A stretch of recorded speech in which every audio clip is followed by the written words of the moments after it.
شروع کرتے ہیں اللہ کے مبارک نام سے جو نہایت رحمان اور رحیم ہے۔ السلام علیکم ورحمۃ اللہ وبرکاتہ۔ خواتین و حضرات، ٹی وی ٹوڈے کی خصوصی رمضان ٹرانسمیشن کے ساتھ میں ہوں آپ کا ہوسٹ میزبان بلال احسن۔ ہم گزشتہ روز بات کر رہے تھے آداب اختلاف کے حوالے سے۔ یہ وہ موضوع ہے کہ جس پر جتنی بھی بات کی جائے کم ہے، اور یہ وہ موضوع ہے جو آج کل کا جو کرنٹ دور چل رہا ہے اس کی ایک بہت بڑی ضرورت بھی ہے۔ آداب اختلاف ایک ایسا موضوع ہے کہ جس پر ہم نے اپنے جو مذہبی اسکالر تھے ان سے بھی گزشتہ روز بات کی۔ انہوں نے ہمیں بتایا، ہماری رہنمائی کی کہ کس طرح سے جو معاملات ہیں، جو اختلافات ہیں، وہ کتنے چھوٹے ہیں، کتنے چھوٹے پیمانے کے ہیں، اور وہ ایسے معاملات نہیں ہیں، ہرگز بھی ایسے نہیں ہیں کہ جن پر جو جتنے بھی مذاہب ہیں، جتنے بھی طبقہ فکر ہیں، وہ اس پر اپنے اختلافات کو اتنا بڑھائیں کہ جو ہمارے مشترکات ہیں، جو ہمارے بنیادی نکات ہیں، جن پر ہم اکٹھے ہیں، جس پر کلمہ ہے، ہمارا قرآن ہے، ہمارے رسول صلی اللہ علیہ وآلہ وسلم ہیں، ان پر یہ وہ نکات ہیں جن پر ہم سب اکٹھے ہیں، تو وہ مشترکات پر بھی ہمیں وہ جو فروعی معاملات ہیں ہمیں اکٹھا نہیں ہونے دیتے۔ ہم آج بھی اسی موضوع کو بڑھائیں گے، اس پر گفتگو کریں گے۔ ہمارے مذہبی اسکالر جو ہیں ڈاکٹر اختر حسین اعظمی صاحب، وہ ہمیں کچھ دیر تک جوائن کریں گے۔ ہم اس سلسلے کو لے کر آگے چلیں گے اور ان سے مزید رہنمائی بھی لیں گے، اور اس کے ساتھ ساتھ ہم یہ بھی ان سے جاننا چاہیں گے آج کہ سوشل میڈیا ایک ایسا پلیٹ فارم ہے کہ جہاں پر آپ اپنا اختلاف جب کرتے ہیں تو عوام جو ہے وہاں پر ہر قسم کی پائی جاتی ہے۔ وہاں پہ نوجوان نسل بھی ہے، وہاں پر مڈ ایج کے لوگ بھی ہیں، اسی طرح بزرگ بھی موجود ہیں، لیکن اس کے باوجود وہاں پر اگر بات کی جائے تو تحمل نہیں نظر آتا، وہاں پر صبر نظر نہیں آتا، وہاں اختلاف کرنے کا آداب نظر نہیں آتا۔ یہ وہ سارے معاملات ہیں کہ جن پر ہمیں یقیناً نظر ثانی کرنی چاہیے، توجہ دینی چاہیے، اور اس پر بات کرتے ہوئے کوئی بھی معاملہ ہو، وہ خواہ دینی معاملہ ہو، خواہ وہ سیاسی معاملہ ہو، وہ کسی بھی قسم کا معاملہ ہو، ہمیں بہت زیادہ احتیاط کرنی چاہیے۔ اختلاف ہونا چاہیے، اختلاف ہونا ایک انسانی فطرت ہے۔ ہمارے مذہبی اسکالر نے بھی کل ہماری رہنمائی کی، وہ کوئی ایسی چیز نہیں ہے کہ جو گناہ سمجھی جائے یا جو بالکل خلاف فطرت بات سمجھی جائے۔ اختلاف ایک اچھی چیز ہے، لیکن اختلاف کو آداب کے دائرے میں کس طرح سے رہ کر اختلاف کرنا ہے، اور اس کے ساتھ ساتھ اپنے معاملے کو یا اپنے سوال کو یا اپنے کسی بھی ایشو کو کسی بھی پلیٹ فارم پر کس طرح سے ریز کرنا ہے، یہ سارے معاملات ہیں جن پر انشاءاللہ ہم آج گفتگو کریں گے۔ ہمارے ساتھ نعت خواہ موجود ہیں، جوان نعت خواہ موجود ہیں، محسن چوہان۔ ہم چاہیں گے کہ ان سے بھی کچھ کلام سنیں۔ محسن، آج ہمارے ساتھ کون سا کلام آپ جو ہمارے ناظرین کو سنانا جا رہے ہیں؟ بہت خوبصورت کلام ہے جی۔ یہ سب تمہارا کرم ہے آقا کے بعد افضل بنی۔ ماشاء اللہ، کریں، آغاز کریں، بسم اللہ کریں۔ کوئی سلیقہ ہے آرزو کا، نہ بندگی میری بندگی ہے، یہ سب تمہارا کرم ہے آقا کے بات اب تک بنی ہوئی ہے، یہ سب تمہارا کرم ہے آقا۔ کسی کا احسان کیوں اٹھائے، کسی کو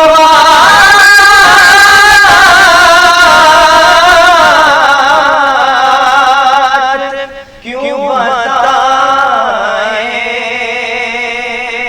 کسی کا احسان کیوں اٹھائے، کسی کو حالات کیوں بتائے، کہ تم ہی سے مانگیں گے تم ہی دو گے، تمہارے در سے ہلو لگی ہے سب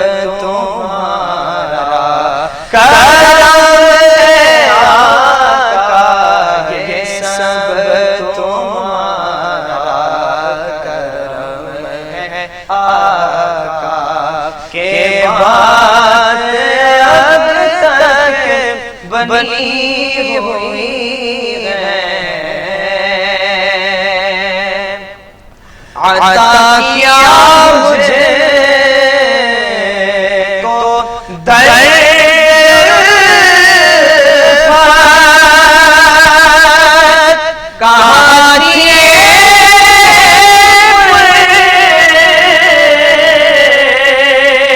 خطا کی قسمت عطا کیا مجھے کو دلفت کہاں دیے پر خطا کی قسمت آقا میں اس کرم کے کہاں تھا قابل، حضور کی بندہ پروری ہے، یہ سب تمہارا کرم ہے آقا کے بعد اب تک بنی ہوئی ہے، یہ سب تمہارا کرم ہے آقا۔ جزاک اللہ محسن، بڑا خوبصورت آپ نے کلام پیش کیا، اس میں کوئی شک نہیں، اس کے بغیر جو ہے بات نہیں بن سکتی، اور اسی کرم کے ہم ابھی بھی متولی ہیں، اس کے ہی ہم ابھی بھی خواہش گزار ہیں کہ کسی بھی طرح ہم اس کا کرم حاصل کر پائیں۔ رمضان المبارک کی مبارک ساعتیں ہیں ہمارے پاس، اس کا کرم حاصل کرنے کے لیے ہم کس طرح سے ان مبارک ساعتوں سے فیضیاب ہو پاتے ہیں یہ بھی ہم پر ہی ہے، اور یقیناً آج ہم 8واں روزہ افطار کرنے جا رہے ہیں رمضان المبارک کا۔ ہر کسی کی کوشش ہے، خواہش ہے کہ وہ اپنے گناہوں کو معاف کرواتے ہوئے جتنی رحمتیں ہیں، برکتیں ہیں، وہ سب سمیٹ لے، اور اسی کوشش کے اندر ہماری بھی ایک ادنا سی کوشش ہے کہ ہم اپنے ناظرین تک اس رمضان ٹرانسمیشن کے توسط سے کچھ ایسی چیزیں پہنچا سکیں کہ جن سے ان کے مبارک رمضان کی جو ساعتیں ہیں وہ بہتر گزر سکیں، وہ ان سے فیضیاب ہو پائیں۔ اسی حوالے سے ہم روز اپنے ناظرین کے لیے کوئی نیا موضوع لے کر آتے ہیں، اور اس موضوع پر ہمارے مذہبی اسکالر ڈاکٹر اختر حسین اعظمی جو ہیں وہ ہمیں بڑی بہترین جو مثالیں ہیں ان کے ساتھ وضاحت بھی کرتے ہیں، رہنمائی بھی کرتے ہیں۔ آج بھی ہم جس موضوع پہ بات کریں گے وہ آداب اختلاف ہی ہے، اور ابھی تھوڑی سے پہلے جب بات کر رہے تھے وہ یہی تھی کہ سوشل میڈیا کے حوالے سے جب ہم بات کرتے ہیں تو ہمارے ہاں ایک بڑا معاملہ ہے کہ کوئی بھی ایشو آئے، وہ خواہ سیاسی ہو، مذہبی ہو، یا کسی بھی جو ہماری زندگی کے معاملات ہیں ان سے متعلق ہو، ہم اس ایشو کے اوپر کومنٹ کرنا اور اس پر اپنی رائے دینا جو ہے وہ فرض عین سمجھتے ہیں۔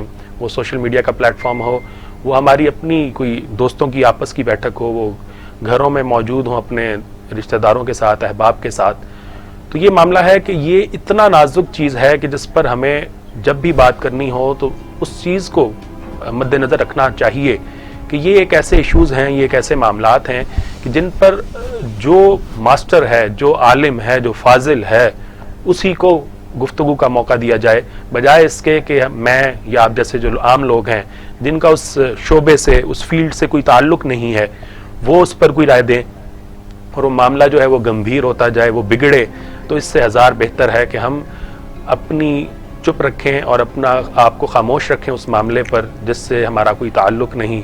ظاہر ہے ابھی جو ایک آخری جو واقعہ گزرا ہے ختم نبوت رسول صلی اللہ علیہ وسلم کے حوالے سے، اس ایشو کو بھی دیکھا جائے تو وہ بھی ایک ایسا معاملہ ہے، حساس معاملہ ہے کہ جس پر عام عوام جو ہے وہ بالکل کنفیوژن کا بھی شکار رہی، اور اس کے ساتھ ساتھ ظاہر ہے حکومت کے حوالے سے بھی وہ ظاہر ہے کوئی واضح دو ٹوک پالیسی نہ ہونے کی وجہ سے عوام مزید جو ہے وہ کنفیوز رہی۔ تو خیر وہ معاملہ تھا، گزر گیا، یہ ایک مثال تھی۔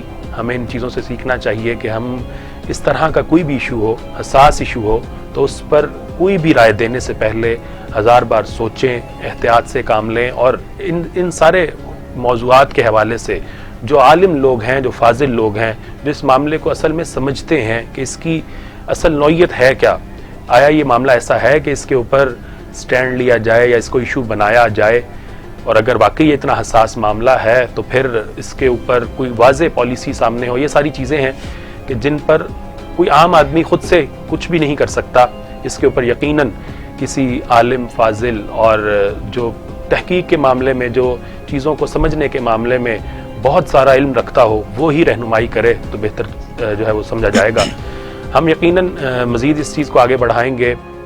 رمضان کا جو آج 8واں روزہ ہم افطار کرنے جا رہے ہیں, اس حوالے سے بھی بات چیت کریں گے, اپنے ناظرین تک مزید رہنمائی بھی کرتے جائیں گے.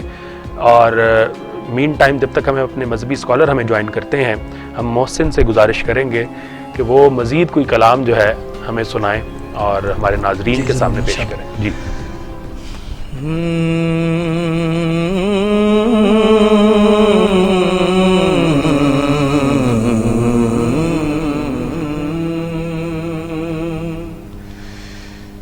دل ٹھکانا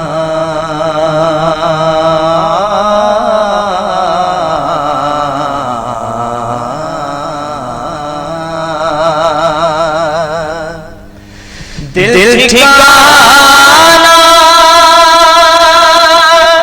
میرے حضور کا ہے, دل ٹھکانا میرے حضور کا ہے, جلوہ خانہ میرے حضور کا ہے, جلوہ خانہ میرے حضور کا ہے, دل ٹھکانا. اور ایک پل میں ہزار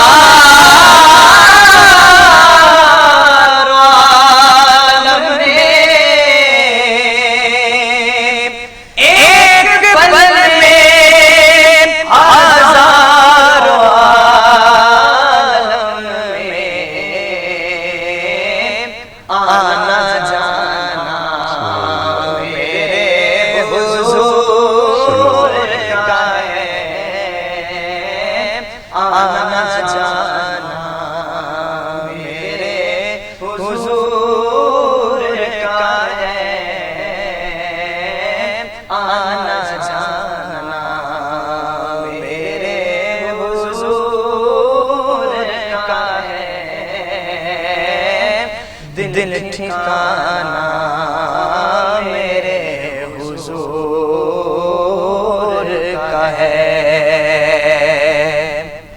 اور جن پہ تیری ہے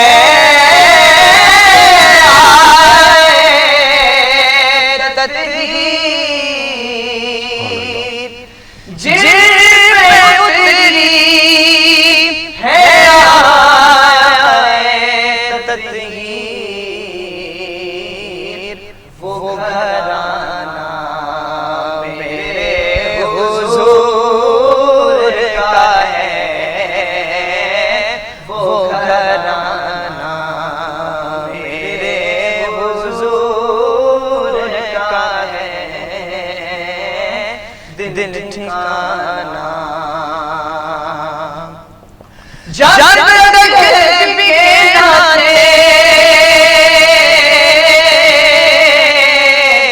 کوئی پوچھتا نہ تھا, آپ نے خرید کر انمول کر دیا, دل ٹھکانا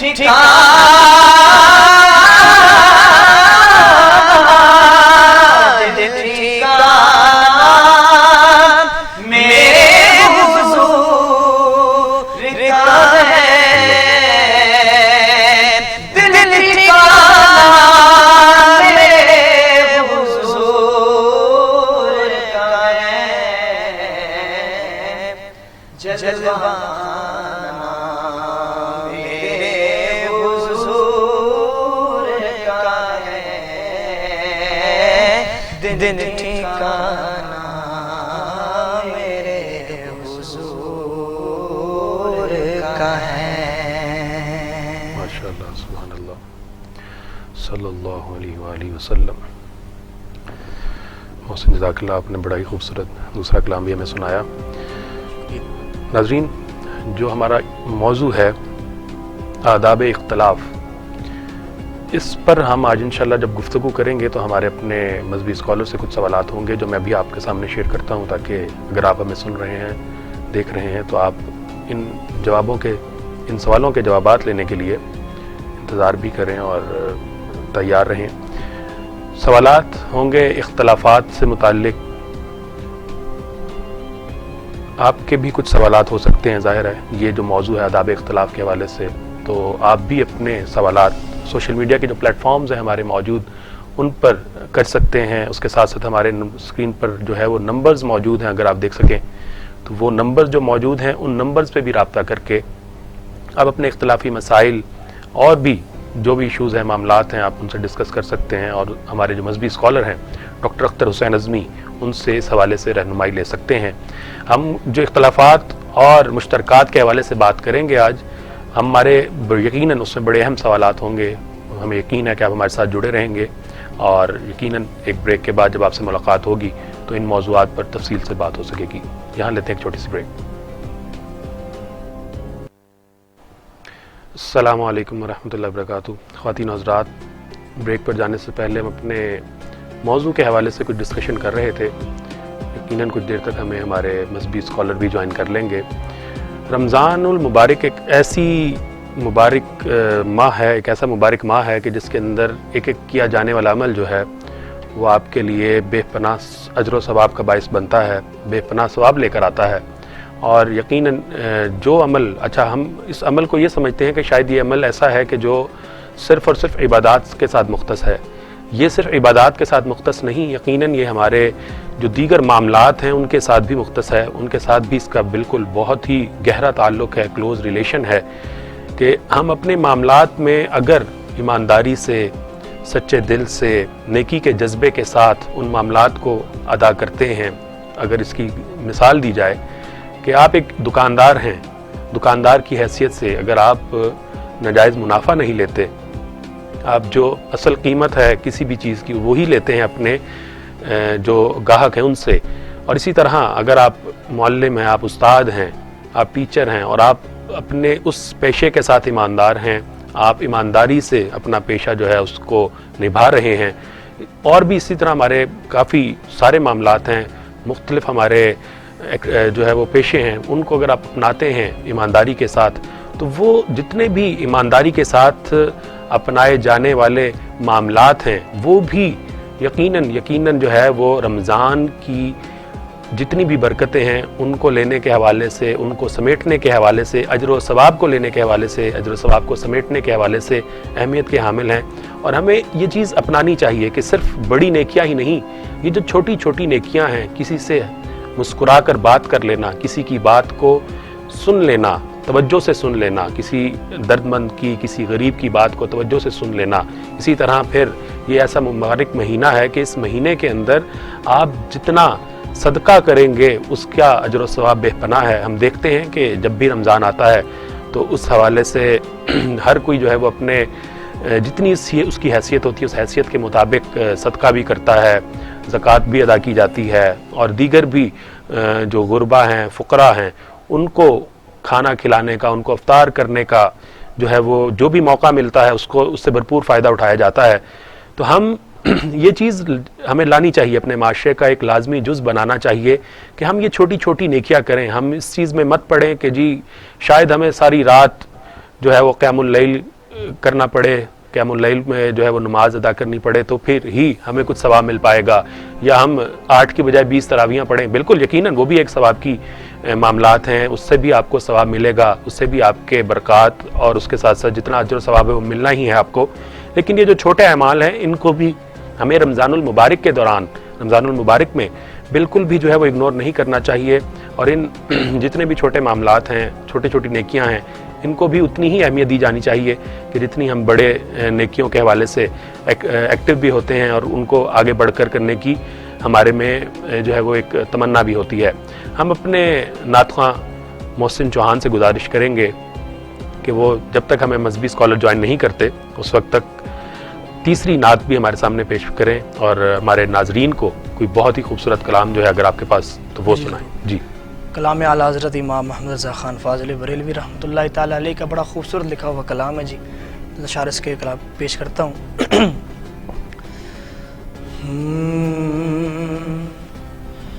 وہ سوئے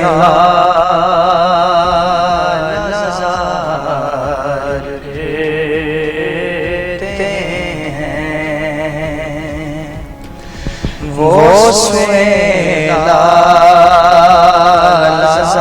لزار رہتے ہیں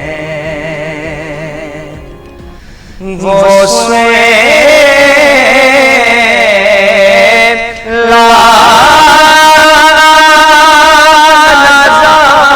لزار رہتے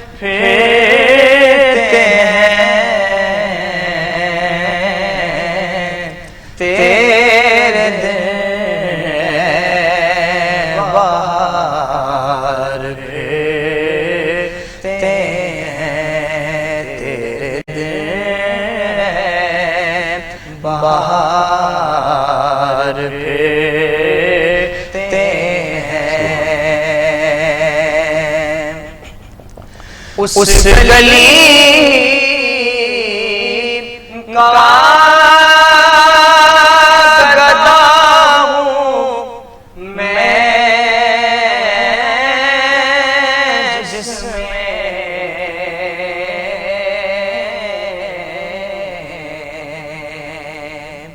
اس گلی کا گدا ہوں میں جس میں مانگتے تاجدار سبحان اللہ. مانگتے تاجدار بھیجتے ہیں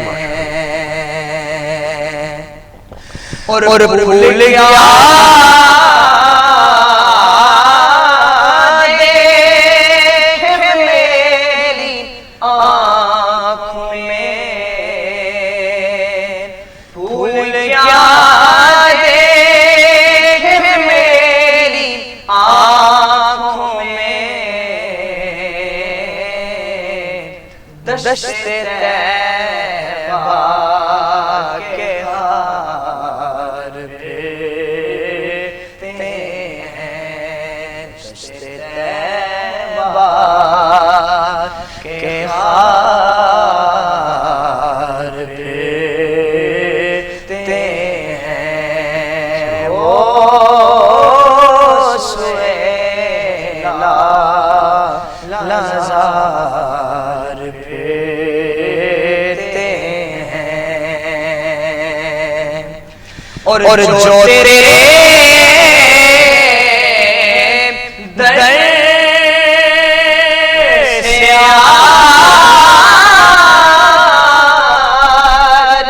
پھرتے ہیں جو تیرے سے یار پھرتے ہیں در بدر یوں ہی خار بھیجتے ہیں در بدر یوں ہی خار بھیجتے ہیں وہ سویلا لزار بھیجتے ہیں اور لاکھوں قدسی ہے کام خدمت پر